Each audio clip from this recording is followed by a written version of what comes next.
Hercules Cavellos and Russ Amber coming up. Stephane Ouellet,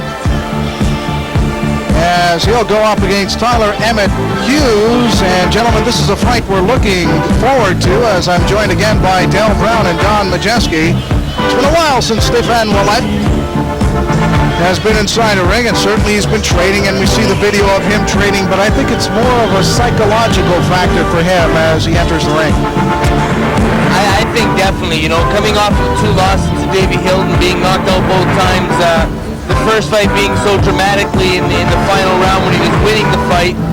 The second round, you could tell there was playing on his mind, and he got knocked out early. But Steph took time off, maybe reevaluated his career, wanted to know if it was the right decision, decided he wanted to fight again, got back to the gym, and I look forward to seeing him tonight, see if he's back to his own self. What's up, Seth? 167. 166 for Ouellet, 167 for Hughes. Tail of the tape. Both fighters at 5'11". 1 pound more for Hughes, and the age practically the same, 28 to 30 for Hughes, and the reach exactly the same, 73. The differential here is the ability, and also if you look at the records quickly, you can see Stephane Ouellet 25-3, Tyler Emmett Hughes 14-8.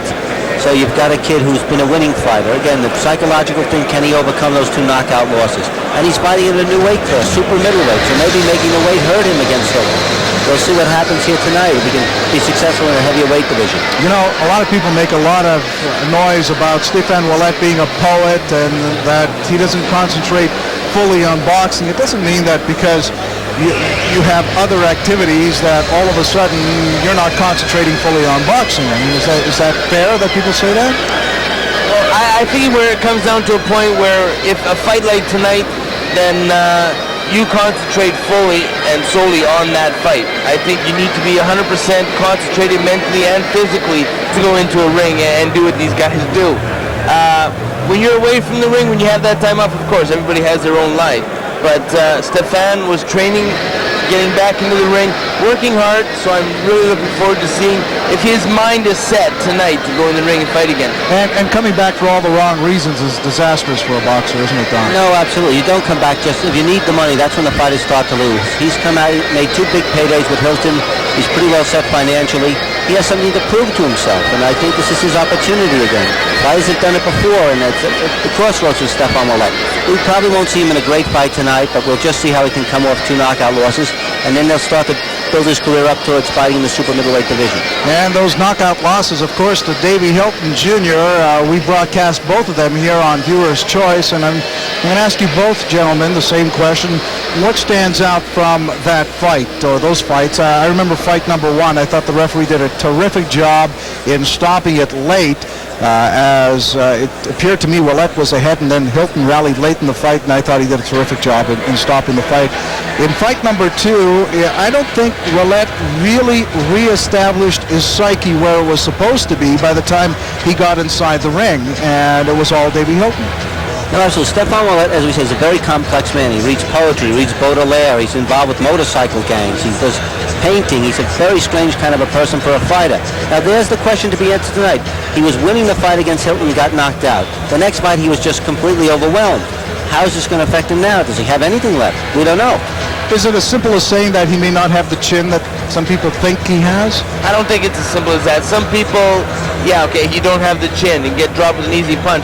But I think it doesn't come down to that. It comes down to mentally. If he's mentally strong to be in that ring tonight, take a shot, and mentally strong enough to withstand that shot and throw back. I think that's the big thing. When Davey Hilton got to him early in the second fight, I think the first fight was still weighing on Stephane's mind. All right, still to come tonight, Eric Luca will go up against Glenn Catley. We had a couple of moments, and I thought we'd have a sort of hot stove league here at the Molson Center. I want to ask you a couple of questions about some of the other news being made by boxers. One, we'll begin with you, Don, with Mike Tyson scheduled to fight in Britain. Good idea, bad idea? Well, I think he needs to do that. Now, we talk about pressure. Here's a guy who just came back from a fight that it was a no contest. He could have been disqualified. He needs to get out of the United States and maybe get a little perspective. They have never seen him in England. It'll be a big event for him fighting in Europe for the first time. He's boxing Julius Francis, who's the British Commonwealth champion.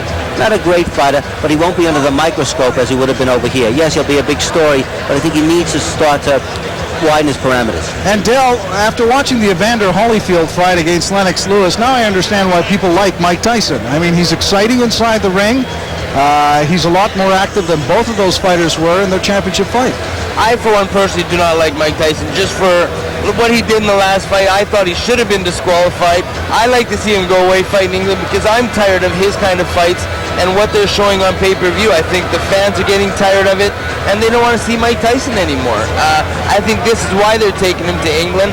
I'm glad to see him go to England. He's a very exciting fighter because you don't know if he's going to snap and bite the guy's ear off or break the guy's arm. Or fall down in round number 3. Or fall down round number 3 or do whatever. I think that's what people, the excitement when they rent his fights. They want to see if he's going to snap and what he's going to do. All right, we'll put Don Majeski on the bubble here. How could Muhammad Ali be the athlete of the century and Sugar Ray Robinson, that is, be the boxer of the century? How does that work? That's one of those dichotomies. I don't know. I think Ali, maybe they figure overall he was a greater athlete than Robinson was as a fighter.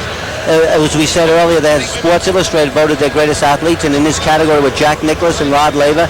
Nicklaus won the category, but then Ali was declared the greatest athlete of the century as well. And pound for pound? Who's better? Pound for pound, boy, that's a tough call. I'll tell you, two of the greatest fighters who ever lived. They're two fingers on the same hand. And don't forget about guys like Joe Louis and Henry Armstrong as well. Absolutely. And you know what's interesting is I was speaking with Abe Pervin prior to tonight's boxing gala, and he was talking about that. He was talking about Sugar Ray Robinson and Muhammad Ali, and he said that Muhammad Ali, first of all, was a great boxer, no doubt about it, but he lacked the punching power of a Sugar Ray Robinson. Ali was more of a dance technician, stay away, jab, wear down your opponent, while Sugar Ray Robinson, according to Abe Pervin, was pound for pound a better fighter.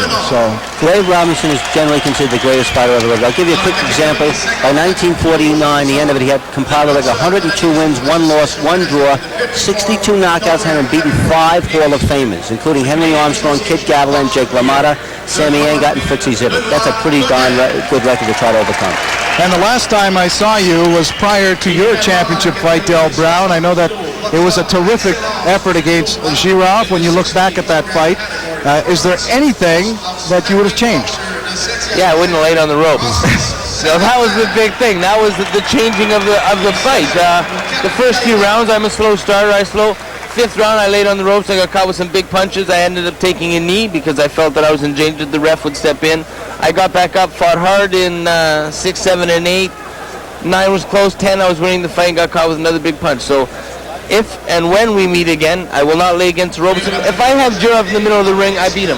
You know what? I thought that you carried that fight in round number 8. You were getting stronger as the fight was moving along, and he hit you with a heck of a shot, a body shot, and it was difficult for you to get up, and you didn't get up. But I don't think you were dominated by a fighter that someone or a lot of people felt that you could have been dominated. So a terrific effort on your part, and we were watching back home awfully pleased and proud of your performance. I appreciate that. Thank you very much, Dino.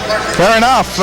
We've got a terrific night of boxing still ahead. 2 more fights. Stephane Ouellet up against Tyler Emmett Hughes, and of course tonight's final, Eric Luca against Glenn Catley. And just want to recap some of the fights we've seen so far tonight. And let's begin with Alain Bonamy and Greg Sinatra Johnson. Bonamy won it unanimously, 78-74, 77-75, 77-75, but it was a lot closer fight than that, Don. I had that a draw, and then Johnson is a guy who never stops trying. He's slugging all the time, got a tremendous left hook. Just the experience, I think, of Bonamy pulled it out in the end, but I had the fight even. It was an exciting fight for the fans. How did you see it, Del? Again, a very hard-fought fight, a crowd pleaser. I think maybe the weight difference was a little in Bonamy's advantage because he was heavier. He's a super middleweight, whereas Greg Johnson's a welterweight. He was supposed to fight Fethi Missaoui on this card. Missaoui fell through, so Alain took the place. So maybe a little bit of weight, and it wore Johnson out in the later rounds. Leo Doran improved to 12-0, perfect 12-0 with 4 knockouts. It was a decision over his opponent, Verdell Smith, and I think a lot of people will be talking about how methodical Leo Doran was, but he didn't really knocked down his opponent. He didn't knock him out, that's for sure. And his opponent looked relatively fresh after taking a lot of punishment during the fight. Do you think that's an issue, Don? Well, as we said, he's a survivor, Verdell Smith. He fought 6 world champions, including Julio Cesar Chavez. Just to show the difference, Chavez stopped Verdell Smith earlier this year. Chavez is 36 years of age. Duran, coming up, wasn't able to stop him, but maybe he will learn how to punch as he gets a bit more experience. Dale, did you ever step inside a ring against someone that you threw everything at and you thought to yourself, my goodness, why isn't he going down? You see my last fight? My last fight, I threw everything at him. I hurt my hand hitting his head. This guy, some guys can just take a punch, and they are survivors. But I also agree with Don. I think Leo needs to maybe look at the tape, take a little step back, and just change some of his punching tactics. Again, Hercules Caballos improves his record. He is perfect as well at 14-0 with 9 knockouts, and we just spoke with Hercules, and when they finally, it seemed like Hercules had it all in perspective. He knew exactly what went wrong, but what don't you think he touched upon? Well, I just think he did maybe underestimate this guy. I mean, he walked into a shot, he got nailed, but he came back, and Dale said earlier, you come back from adversity, that's one of the marks of a real good fighter. Now he's going to step up. I was very impressed by his performance despite the knockdown. And I think a big thing is, too, is he's not sitting here blaming it on this, blaming it on that. He's sitting down going, I made a mistake. He knows when he made a mistake. If he goes, yeah, I can't remember how I ended up on the ground. So he knows he made a mistake, and that's important, too. If you start making excuses, you're trying to hide things. You know he made a mistake, and he'll fix it the next time. Tyler Emmett Hughes inside the ring with the frills and the red pants or red trunks with the blue trim. Well, you just mentioned, how Dale Brown has come back after getting stopped for the world title and won his last fight, so it showed he can come back through an adverse situation and get his career back on track. We hope he fights February 12th for the NABF title. And we'll see now Stephane Ouellet can do it, too. He's coming off a knockout loss. The Ouellet theme music. I'm anxious to see how this near-capacity crowd will react when they first see Stephane Ouellet. And the images that you are seeing on the screen are now being seen by the people here, the fans, the fight fans at the Molson Center on the giant screen. Let's listen in and let's watch.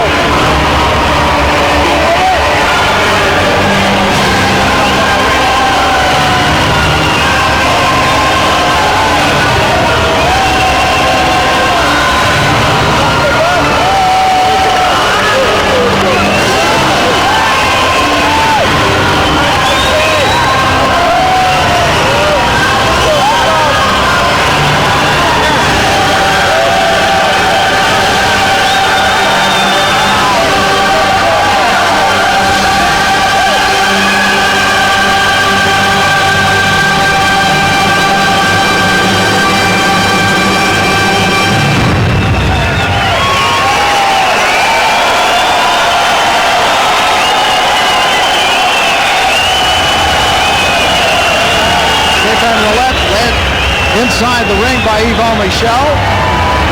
Stephane LaRouche behind. Bob Miller is the cut man. And we are waiting Christian Gauthier with the official introduction here at the Molson Center.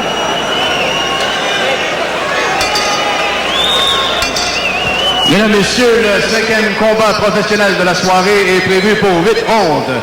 Dans la catégorie des super moyens. Tonight's 5th professional bout is scheduled for 8 rounds in the super middleweight division. D'abord, les juges pour ce combat. The judges for this bout, Monsieur Jean Lapointe, Monsieur Sylvain Leblanc, and Mr. Jerry Simpson. L'arbitre, the referee, Monsieur Yves Lavigne. Dans le coin bleu, in the blue corner, portant la culotte bourgogne et blanche, et pesant 167 livres, wearing the burgundy trunks with the white trim and weighing in at 167 pounds. Il a une fiche professionnelle de 14 victoires, 4 KO, 8 défaites, aucun nul. His professional record stands at 14 wins, 4 of them coming by way of knockout, 8 losses, no draw. De Omaha, Nebraska, from Omaha, Nebraska, Tyler Emmett Hughes.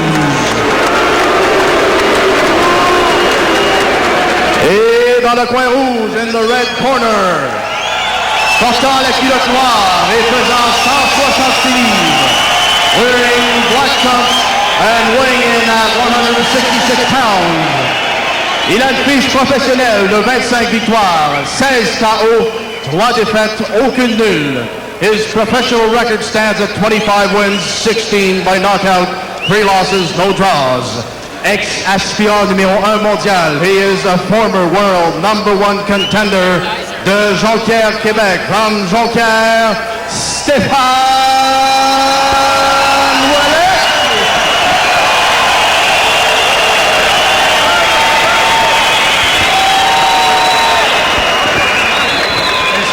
Vos instructions dans votre chambre. I give you instruction in your dressing room. N'oublie pas, protège-moi tout le temps. Obeyez mes commandements tout le temps. Protect yourself at all time. Obey my command at all time. Touch love, go back to your corner. Dino Sisto alongside Dell Brown and Don Majeski for tonight's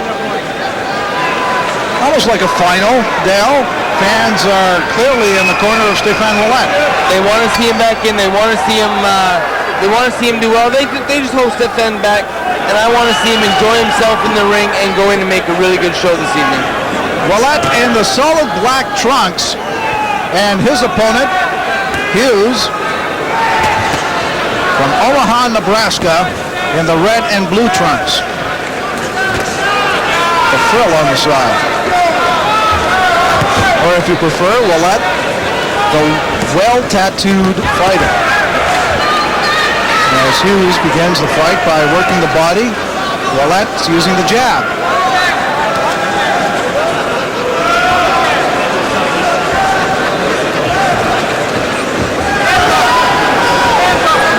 This is a super middleweight fight, an 8-rounder, by the way.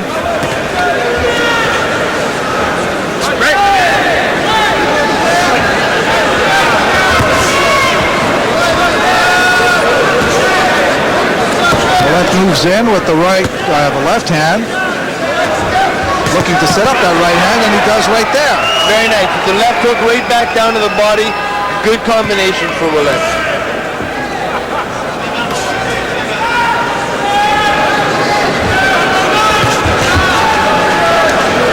So far, a very active opening round for this fight. Stephane's busy with the jab, which is important. It's going to keep Hughes off. It's going to make him feel more comfortable in the ring again. With each round that goes on, Stephane's going to feel more comfortable and open up a little more. Hughes, by the way, is deflecting that left jab by Ouellet, but twice so far in this fight, Ouellet has snuck in the right hand between the gloves. We'll see if that continues throughout the fight. Bit of an indecision on the part of Hughes there. He thought he saw an opening and then pulled back. I like what Ouellet's doing right now. He's showing a lot of feints, jerks here and there, and Hughes doesn't know what's coming or when it's coming because Stephane has a very quick jab. He's got a good jab when he throws it, but I like to see what Steph's doing. Throwing the feints in there and keeping Hughes guessing. Nice little left hand at the end of that flurry by Ouellet. Caught Hughes a bit off balance. Now Ouellet moves in again. Hughes trying to keep him away with the left hand. Good left hand by Ouellet.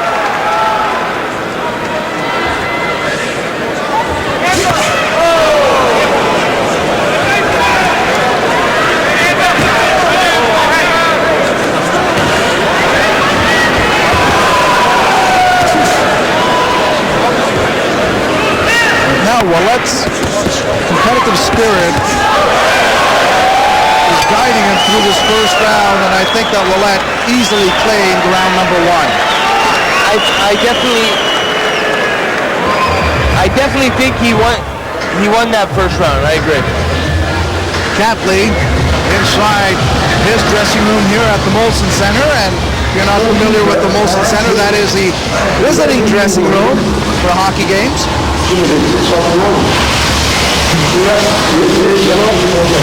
No matter what the sporting event here is, Canadians' dressing room is sacred. And everyone understands that in Montreal as we see the highlights from round number 1. A couple of times we saw Hughes off balance and Ouellet capitalizing on it. And right there, a nice short left hand by Ouellet.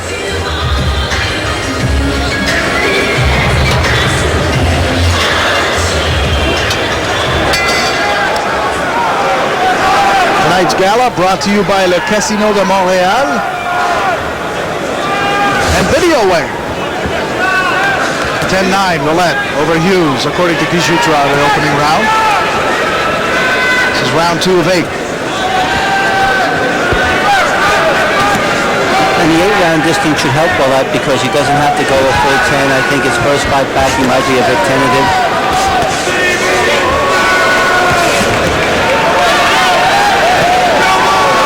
I thought Hughes opened up the fight a little more aggressively than he is performing right here in round number 2. After that opening round, he realized that Ouellet maybe has a little more than he anticipated, and he has put up the gloves and hoping to catch a break here against Ouellet.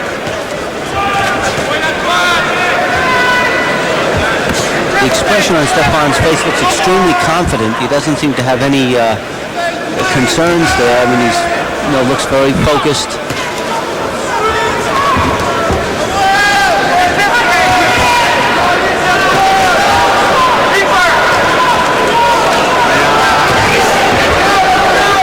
I think one of Ouellet's biggest assets is his ability to mix his defense with the fact that he can slug out there as well. Yes, he's got an assortment of them.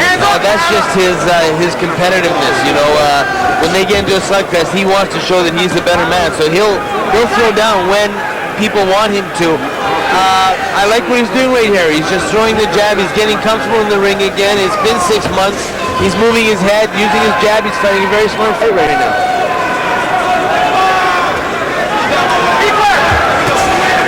Ouellet keeping his opponent away with the left jab right there and hoping to score with the right. There he led with the right and hoped to score with the left, and again, this time he does. He's very consummate as a performer. You can see the maturity. You can see he's a real pro as opposed to the earlier kids who fought, Duran and Cavellos, just learning to box. I mean, just coming into their own. This is a guy who's had the 30 fights, been in with the best, and you can see how he knows how to jab, to box, to set up his opponent. It's a nice performance by Ouellet tonight. Under 30 seconds to go here in round number 2 of 8. Good right hand there by Hughes, and Ouellet comes right back with a combination.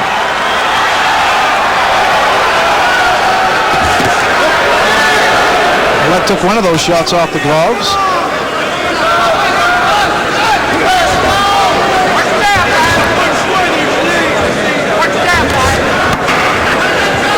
Stephane must be following the fight plan because we are right next to his corner here and no one has said anything.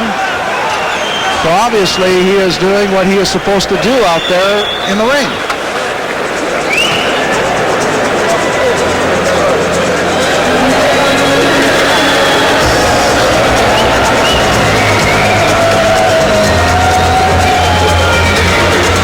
To wonder about Tyler Hughes' punching power as he has 14 wins but only 4 by knockout.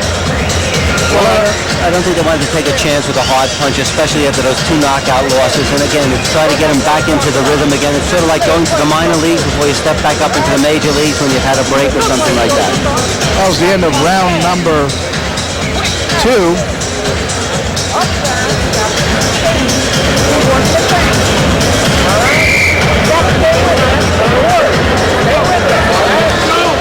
Stephane LaRouche dishing out the advice in the corner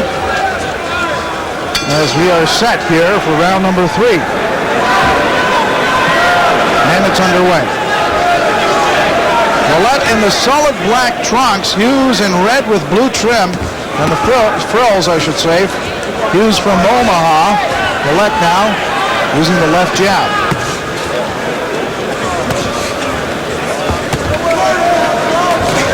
And neither fighter has really established the inside thus far in this fight. No, it's been from the middle of the ring. They're both standing on the side. It's not one of the fights like previously where it's a knockdown, drag mode fight. Two skilled fighters. Ouellet staying on the outside using his jab. I like to see him throw the right hand with the left hook a little bit more because I think it'll work with that quick jab of his.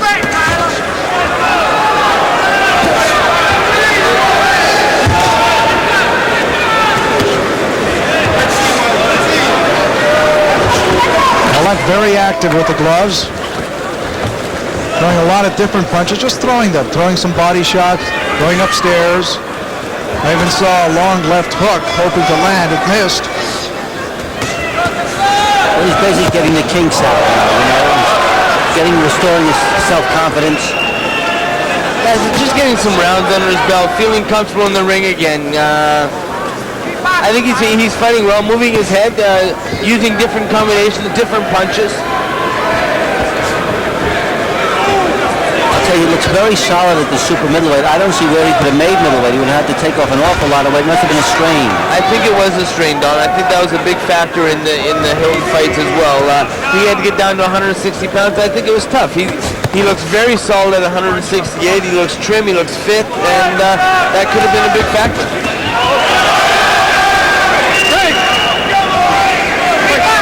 Good job by the referee there to break up the fighters. This is round number 3 of 8. 1 minute to go. Ouellet over the top with a right hand.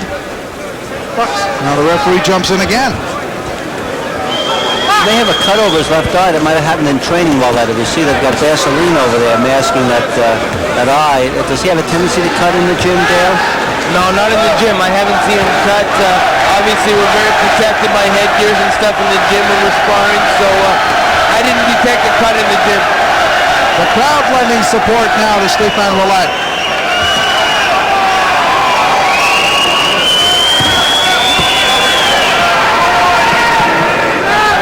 He's outclassing Hughes, but Hughes is at least attempting to fight. You know, he's undefeated in his first 12 fights, Hughes, before getting stopped by Joe Calzaghe, the WBO world champ in 1 round. So he's trying to mix it up. He's not just going in there to go rounds. He's trying to find a way to solve Ouellet's style. And then he's part of the left hook and the right hand there. Ouellet now moves in. I think that was Hughes' best round, though. Was it enough for him to pick up a decision in that round? I don't think so. No, I give that to Ouellet as well. I am 3-0 now, 30-27. Terrific crowd here at the Molson Center. Not very many empty seats, especially ringside, as we wait for tonight's final between Eric Luca, the number 2 contender, and the number 1 contender, Glenn Catley, as we visit with Tyler Emmett Hughes. The referee seems to be saying something to him. I don't know what exactly.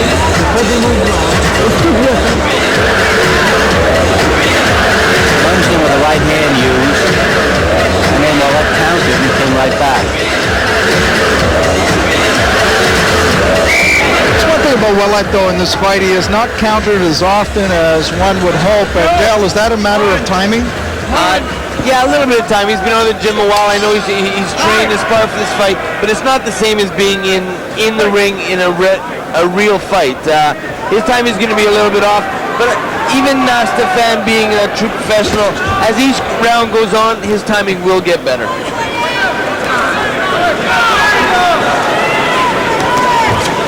It's a sweep for Ouellet, according to Guy Jutra, through 3.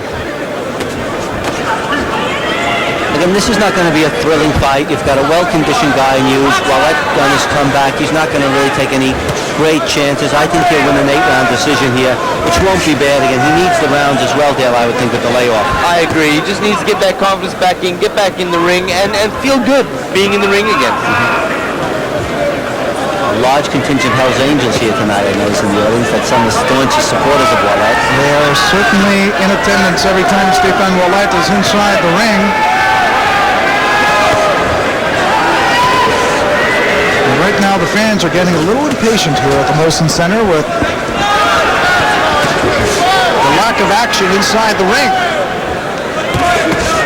Well, again, if you get better fighters, they're not going to take the risks that guys do. You're not going to see a Lubo here throwing them from left field or some of these guys. Nothing like Rivet and Warren that we saw earlier. Nothing will match that. So this is maybe that's not a bad thing, though. Yeah, maybe.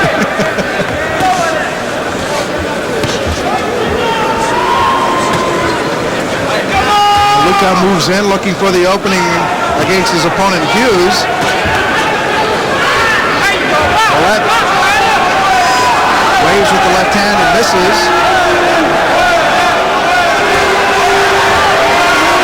Hughes over the top and misses, and the fans don't like the show put on by these two fighters so far.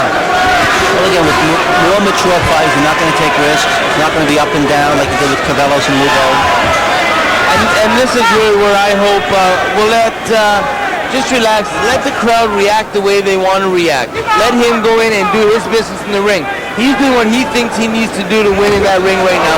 Don't let the crowd get hyped up and start swinging and get caught with a punch you don't need to get caught with. That was Ouellet's best punch, a left hand that seemed to put Hughes off balance. We'll see if Ouellet can follow up here with under 40 seconds to go in round number 4 of 8. Good left hand again.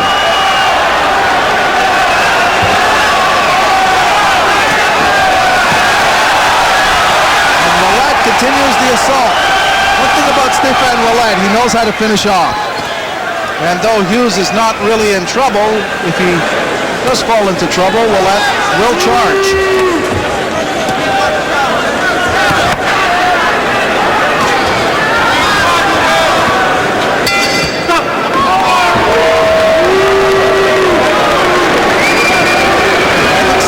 Booing is because Ouellet in the past has been a very flashy fighter. His fights haven't gone very long, and I think people feeling that nostalgia think that the same thing will happen, but they forget that this man has been outside of the ring for some time. They've seen Ouellet fight in Montreal for many years, and he's a very exciting, very busy fighter, but right now he's just getting in that ring and he wants to look good. He didn't jump on him here, he took his time, and I like the way he boxed that last round. And you can see Hughes starting to come apart a bit. I mean, he hurt him this time. He might be able to stop him in the next round or two. He turns on the pressure, but I don't think that's the intention of his corner. I think it is get yourself back in the swing of things. See how you feel in front of a crowd again. Get yourself a win. Get yourself confidence back. It's a new division for him, so something he's got to, start fresh. I think just kind of go in there and have fun tonight. Go in there and enjoy the sport that you love. Tonight's final between Glenn Catley and Eric Lukau was scheduled to start at 10:30 Eastern. It's now 10:26, so the final will be delayed. And now, pretty good flurry there by Hughes. He landed a right hand on Ouellet. I think he might have felt he knocked Ouellet's mouthpiece out because he stopped for a second. Maybe just to motivate Ouellet now is picking up the pace. 40-36, that's how Guy Jutra has this fight.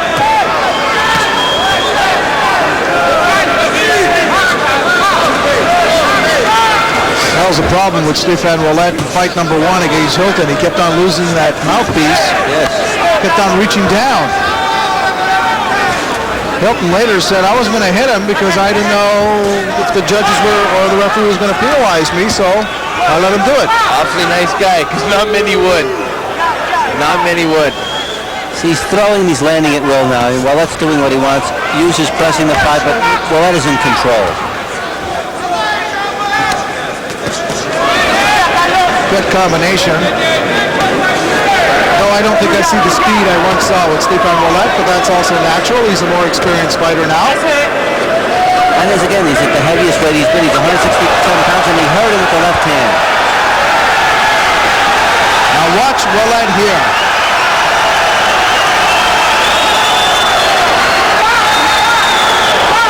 Good right hand there on the part of Hughes to keep Ouellet away. Well, remember, Ouellet had Hilton hurt in the corner there. Right. In the last few seconds, he knows what happens if he gets untied. He can get knocked out. So you're going to see a little bit more caution on Ouellet's part from now on, I think.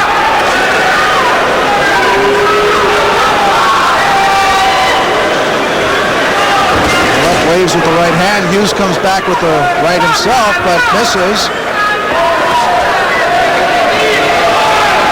Virtually no body shots on the part of Ouellet. But he's doing okay upstairs.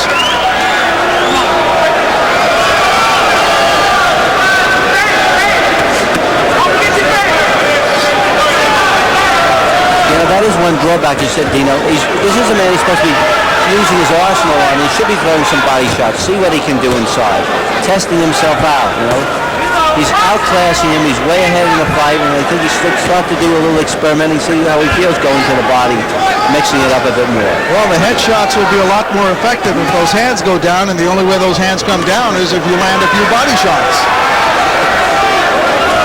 Definitely headhunting.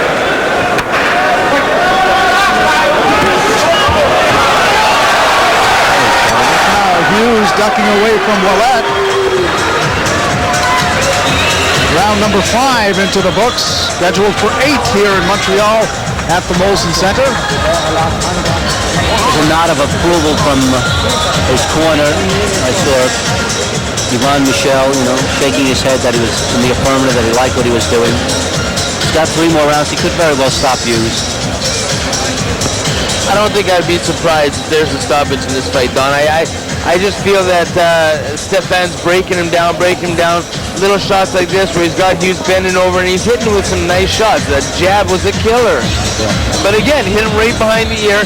Didn't necessarily hurt him, but it phased him for a little bit.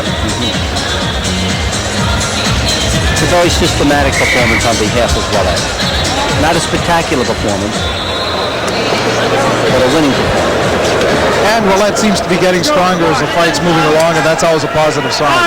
No question. He's getting the rounds in right now. He's feeling comfortable. He's starting to put a little bit more punches again than just the jab in the first couple of rounds. He's looking great right now.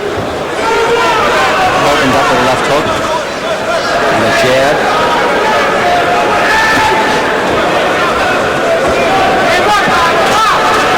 Ouellet reaching with the left hand, hoping to penetrate the defense. Set up by Hughes. Hughes keeping those hands up because he doesn't have to fend off a body shot. That's been the story so far in this fight, or one of the stories. And you're right about the cut. I think Ouellet is cut above the left eye, right on the forehead, though difficult to tell from here.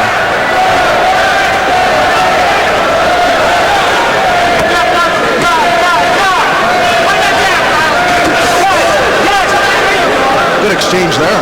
Yeah, what Stephane does not want to do is to walk into a bomb like he did with Hilton. That's got to be in the back of his mind throughout this fight.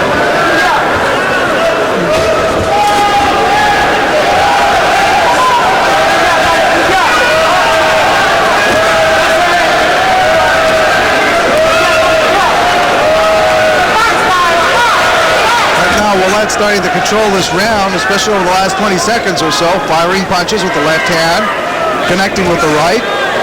Hughes comes back, but Ouellet continues to pursue. He's on his game plan. He's not veering. He's got that jab in there, and he's showing to take a couple of solid shots too. Which is important too, I think, Don. He has taken a couple big shots, and he's taken them fine. He hasn't veered back. He's kept to the jab, and I like to see that. Hasn't been thrusted whatsoever. Very consummate performance. Hughes along the ropes. Ouellet with a good right hand. Hughes in trouble. Hanging on, and now Ouellet goes right after Hughes with a left hand and connects.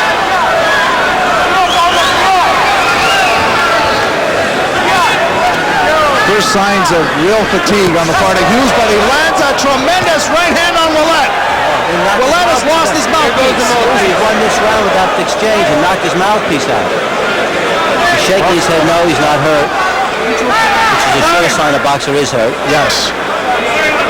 They will stop the clock here. They'll rinse the mouthpiece, and then this round will continue. What a terrific shot on the part of Hughes out of nowhere. What I need to see Steph right now, I want to get the mouthpiece back in, get back out, and nothing but jabs. I don't want him to trade with this guy right now, because that's what he just tried to do there. As soon as he got caught, he came back with a nice right hand of his own, but now he doesn't want to trade with him and walk into punches like that right hand.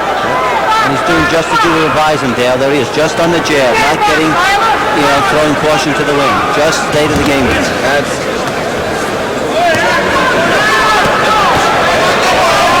You're right. That's exactly what he's doing as he's leading with that left jab, hoping to keep Hughes away.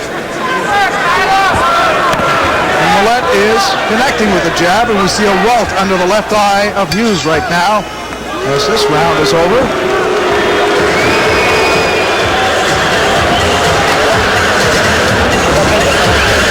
I give that round to Hughes. He did land that shot that knocked the mouthpiece out. He's way behind, but he's in there trying, unlike Verdell Smith, who we saw was just trying to live and survive. Here it is, folks. Watch carefully. As Ouellet lost the mouthpiece, but just previous to that, he was tagged with a good right hand. But Hughes looked a little bit hurt there too, because right after Stephane got hit with that right hand, Steph came back with a nice right hand, caught Hughes coming in, and it looks like he wobbled him a bit, so that definitely could have helped Stephane after getting the mouthpiece put back in. And the impressive thing, as you say, when he was hurt a bit, he came right back, he didn't get flustered, he stayed on the game plan, relentless behind that jab. 2 rounds to go now.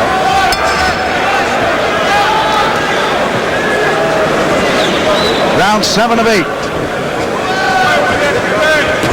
Still to come, Guy Jutra's score of this fight, and then after this fight, Glenn Catley against Eric Luca.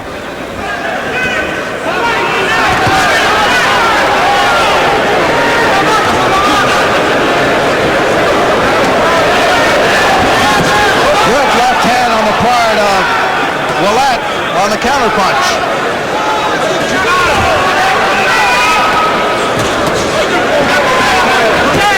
Bit of bleeding from the nose of Hughes, who is down by 6, according to Guy Jutra. He's got a shutout. I've got 1 round.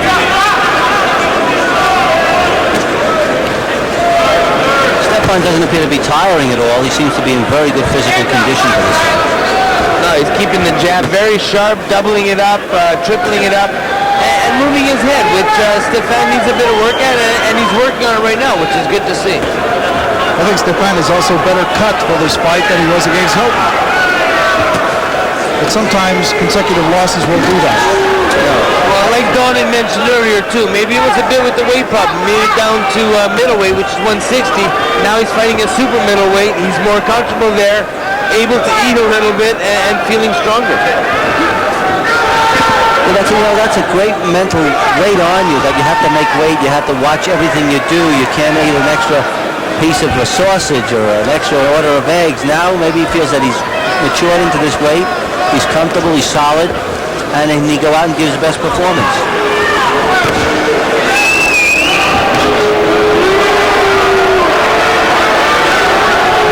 Fans don't like it, but right there, Ouellet gets tagged with a right hand. He has to be very careful late in this fight. Well, this guy looks like a pretty physically strong guy, Dale. You know, he got hit with a solid shot. Ouellet picked it up with the right hand, and Hughes is down. That first right hand hurt Hughes. Watch closely with 44 seconds to go in round 7 of 8. Now, let's not make the mistake he made with Hilton. Oh, Hughes is in trouble. Ouellet assaulting him. Hughes is not firing back any punches. Right hand, right, left. It's over.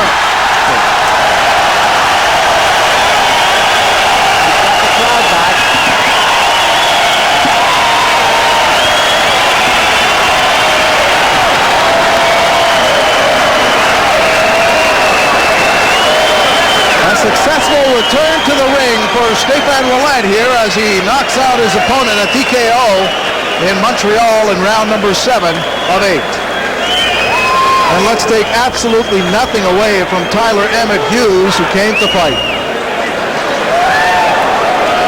Hughes, it was a losing performance, but unlike Burdell Smith, he was trying every round, you know? That's why he got knocked out, because he was in the fight, not just trying to survive. He came here tonight to definitely win this fight and beat Stephane Ouellet. Stephane Ouellet impressed me greatly tonight.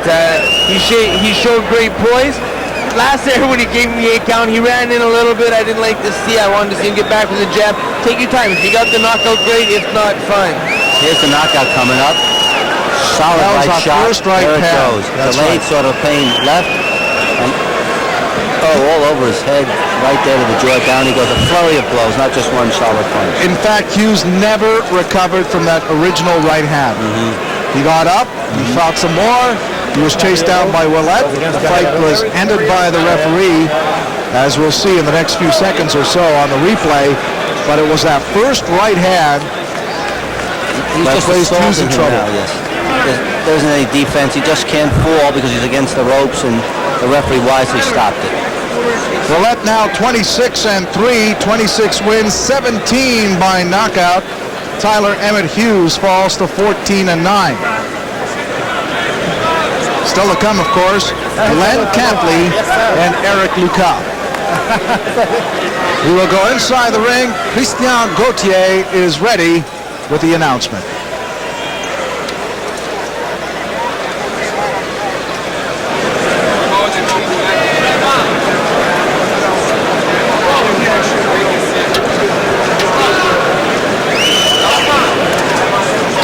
proclamé le gagnant du combat par arrêt de l'arbitre à 2 minutes 32 secondes de la 7e ronde. Referee Yves Leding stops this bout at 2 minutes 32 seconds of the 7th round. A winner by TKO, Stephane Ouellet.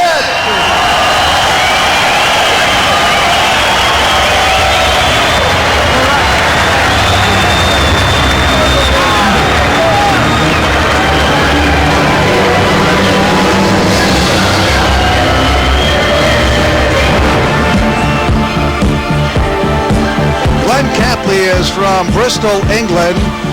What is most impressive about his record is the fact that of the 24 wins, 18 have come by knockout. He has punching power, and he certainly wants to use it against his opponent here tonight, Eric Luca. Glenn Catley is slugger. Eric Luca is more of the boxer. It's going to be a real exciting fight based on styles. Here's Catley with Neville Brown from Britain. Oh. That was a left hook. He can fire with both hands, as a matter of fact. Catley became number one after fighting Richie Woodall and losing what everyone thought was one of the most controversial decisions in boxing in quite a long time. And he was supposed to get a rematch. Eric Lucas' management protested. The WBC ordered elimination bout, and here we are tonight. Definitely got power, and he's definitely a strong fighter. And he has a terrific sense of humor, talking to some of the people that have been following him around here in Montreal.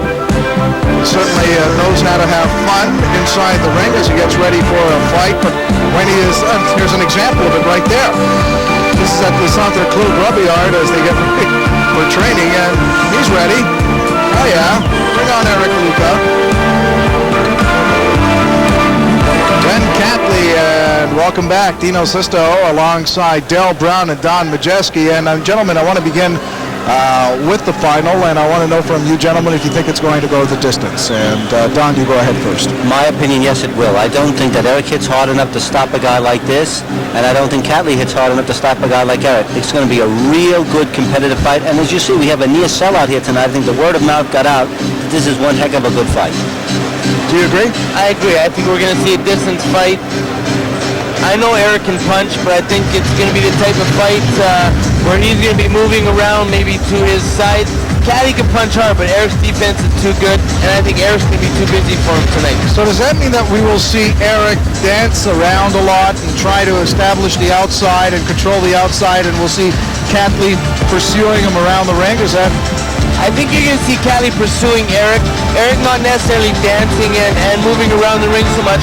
He might move a couple steps here and there and then throw like 3, 4, 5 punch combinations and then slip off to the other side. I don't think we're necessarily going to see him moving around the ring, but Catley knows one thing. He knows how to hit people hard, and he has to follow Eric. That is his game plan. He's not going to be moving around the ring. What kind of payday are we looking for the winner here during the next fight? Well, I guess we'll go to the purse offer. Marcus Beyer is the champion. We're going to hope to bring the fight into Montreal, but I would say about $100,000 for the winner of the fight for the World Championship. And after that, who knows? There's Vinny Pazienza, Bernard Hopkins, Dana Rosenblatt, any number of guys. Maybe a rematch with Roy Jones for Eric Lucas if he can win the super middleweight title. Eric Luca making his way towards the ring. You know, you bring up a very interesting name, Dana Rosenblatt. I remember covering an Otis Grant fight in Boston many years ago. All right. And it was one of Dana's first ever fights in that city. Of course, he was a hero then. Well, yeah. In Boston. He just beat Vinny Pazienza, got $300,000. So can you imagine the money there for a Lucas Rosenblatt fight someplace down in Foxwood Casino or up here with a large Jewish population? It'd be fantastic. First, he's got to get by Catley, then he's got to get by Beyer. Not easy assignment. Eric Luca is the number 2 challenger, and he makes his way to the ring first. Here led by a contingent. Jean-Michel, Stephane LaRouche, and the rest of the Interbox crew. Bob Miller. Nice hand for Eric Luca. The WBC International Champion.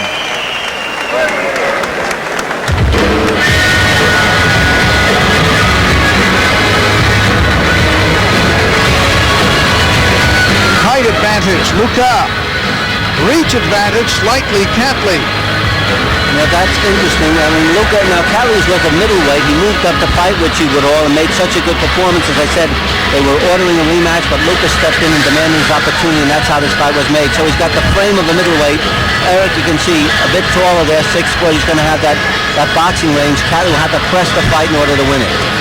Check that. Of course, Luca has the reach advantage, and age simply not a factor, as Luca is 28 and Catley is 29.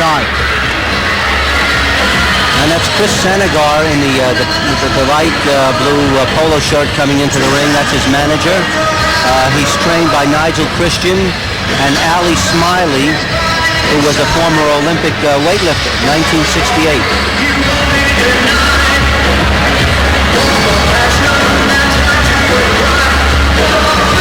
Both these gentlemen know it's a big payday next time around. It's very fair payday here tonight. No problem about that. Probably bigger than they're usually receiving, but nevertheless, a win here tonight goes a long way in promoting a career, and they both know it. I think that's a big thing. They're not necessarily looking at the money right now. They want the win. Let's go to Chris Gauthier inside the ring as he formally introduces the Monsieur, votre attention pugilists. s'il vous plaît. Le mois dernier, le chroniqueur sportif et chroniqueur de boxe du journal La Presse, M. Robert Duguay, nous quittait à la suite d'une longue maladie.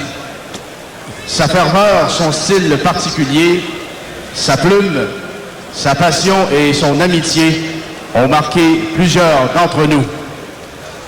Robert Duguay nous manquera.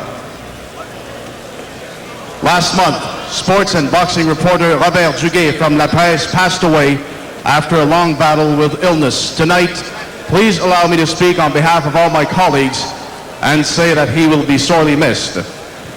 Je vous invite maintenant, mesdames et messieurs, à vous lever afin d'observer un moment de silence à la mémoire de Robert. Ladies and gentlemen, please rise and join in a moment of silence in honor and memory of Robert.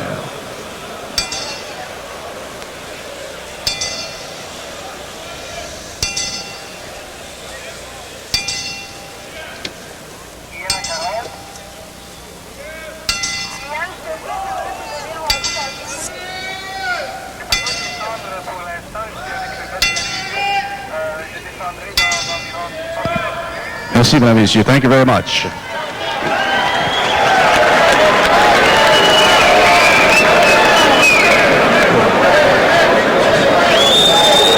Mesdames et messieurs, je vous invite à demeurer debout et vous joindre à monsieur Perry Conestare pour l'interprétation des hymnes nationaux britanniques et canadiens. Please rise and join Mr. Perry Conestare for the singing of the British and Canadian national anthems. God